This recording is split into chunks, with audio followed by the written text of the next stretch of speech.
चाहिए तो लोगों के हितों की बात होना चाहिए। राइट जी, हाँ बोलिए। क्या सर मैं आप पहले तो आपसे एक मेरी बहुत सबसे बड़ी गिला है, फ्राइडे को आपने एक सबसे बड़ी पार्टी है बीजेपी, तो बीजेपी सारी पार्टी का जवाब देगी 10 चोर एक साथ है। फिर आप बोलते हैं मैं सच्चाई बोलता हूँ, आप ये बोलते हो जब मैं किसी को मैं चोर हूँ, मैं चोर नहीं बोला, आप बोलते हैं मेरे न्यूज में आप चोर नहीं बोलोगे। जैसे केजरीवाल चोर है तो चोर को चोरी बोलना पड़ेगा ना, कांग्रेस चोर है तो चोरी बोलना पड़ेगा। आपका ये गिला रहता है कि चोर नहीं बोले, तो जब सच्चाई कैसे सामने आएगी पहले बताओ आप। जी जी, कैसे आएगी उसका? अगर हमने कहा है कि बिल्ली के गले में घंटी बांधेंगे तो हम बताएंगे कैसे बांधी जाएगी। बस देखिए अब भाई आप सुनेंगे तब तो बता पाएंगे, लेकिन अगर आप ज्ञानी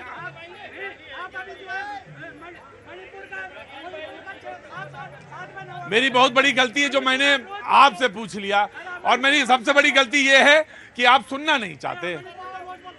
अरे आप सुनना नहीं चाहते, आप किसको काबिलियत दिखा रहे हैं? अपनी काबिलियत किसको दिखा रहे हैं? नहीं, मेरी बात सुनने की समझने की कोशिश करिए। अगर आपको यह कहना है कि आप कहेंगे बार बार किसी को कहें कि आप मूर्ख हैं, तो जनता ने चुन के भेजा है, किसी को मुख्यमंत्री बनाया है, ऐसे तो नहीं बनाया है, और संवैधानिक पोस्ट पे बैठा हुआ व्यक्ति है। और अगर आपने ठीक है, शीश महल वाली बात है, इन्होंने कोर्ट की, मैंने उस पर कोई वो नहीं किया, लेकिन आप ये कहें कि नहीं चोर है, तो या तो प्रूफ लाइए और सिद्ध करिए, और उसके बाद उनको जेल भेजिए, वो तो जेल भेजिए। लेकिन आप खड़े होकर यहाँ पे रोज भाषणबाजी करेंगे पाव भर, तो वो मैं वो बर्दाश्त नहीं करूंगा। जी भैया, ये समझ में आता है कि इनके नेता राहुल गांधी, सोनिया गांधी जमानत पे आरोप है, ठीक ना? आरोप है आम आदमी पार्टी के 3 मंत्री। अरे भाई चुप हो जाए यार, चुप हो जाओ। मैं मानता हूं कि आरोप है, भी सिद्ध नहीं हुआ, आम आदमी पार्टी के 3 मंत्री जेल में मसाज करा रहे, जमानत नहीं मिली, लेकिन इन्हीं के गठबंधन के सारे लोग, एक सजा याफ्ता लालू प्रसाद, उनको तो अदालत ने सजा याफ्ता किया, कैसे कह सकते हैं कि वो चोर नहीं है? चारा चोरी के आरोप में उनको अदालत ने सजा दी, और उनकी गोद में बैठ के ये लोग गठबंधन चला रहे हैं। ये ईमानदारी और भ्रष्टाचार की बात करेंगे, ये बताएंगे कि समाज कैसे चलता है, जाति क्या होती है। अरे आप जिसकी गोद में बैठे हैं, अदालत ने उनको सजा दी है, और वो सजा याफ्ता चारा चोर हैं, आपके साथ हैं, आप क्या जवाब देंगे? Now you please reply. Pratik भाई, आम आदमी पार्टी। प्रतीक भाई अभी ये कह रहे थे कि चारा चोर, ये वो चोर, भारतीय जनता पार्टी के लंबी फेहरिस्त है, जिनको खुद के इनके बोल लेने दो, अब बोल लेने दो भाई, अब बोल लेने दो, इनको चुप करा दो प्रतीक भाई। अब ये प्रायोजित लोग आकर के यहाँ पे जिस अनर्गल बात करते हैं, पूरी तरीके से ये गलत है प्रतीक भाई, इसका खंडन होना चाहिए। मैं बिल्कुल आपको सीधे आपको सार को कह रहे थोथा दे उड़ाए। हाँ बिल्कुल, आप सार पे आइए ना। मैं बिल्कुल। हाँ। प्रतीक भाई, जिस भ्रष्टाचार की बात प्रधानमंत्री जी करते हैं, वही फारे के फारे भ्रष्टाचारी भारतीय जनता पार्टी में आ जाते हैं, बोलते हैं दूध के धुले हो जाते हैं। चाहे वो हेमंत बिश्व शर्मा हो, चाहे वो रेड्डी ब्रदर्स हो, चाहे नारायण राणे हो, चाहे शुभेंदु अधिकारी हो, बहुत लंबी फेहरिस्त है। अगर भ्रष्टाचार अरविंद केजरीवाल और उनके साथी की बस एक समस्या है कि भारतीय जनता पार्टी समझौता नहीं किए। अगर आप मनीष सिसोदिया, अरविंद केजरीवाल का साथ छोड़ करके मोदी जी से दोस्ती कर लेते आज दिल्ली के मुख्यमंत्री,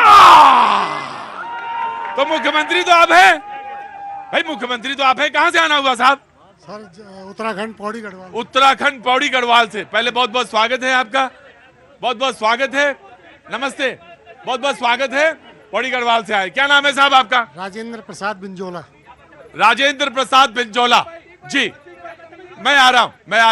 मैं एक बात आपसे मैं कहना चाहूंगा, पार्टी के प्रवक्ता से कहना चाहूंगा, प्लीज आप उधर जाए।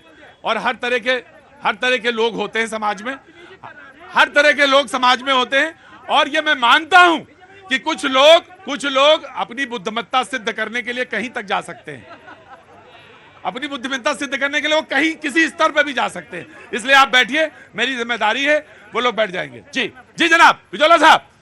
अरे उत्तराखंड से कुछ हवा लाए हो, ठंडी कहाँ थैली है? अच्छा जी, हाँ बोलो। मेरा एक चीज है सर, हाँ। जो आरक्षण पे अभी बात चल रही थी पहले, हाँ। आरक्षण मिलना चाहिए जो गरीब है, लेकिन एक बार मिलना चाहिए। जब उसकी आर्थिक स्थिति ऊपर उठ गई, उसके बच्चे को नहीं मिलना चाहिए।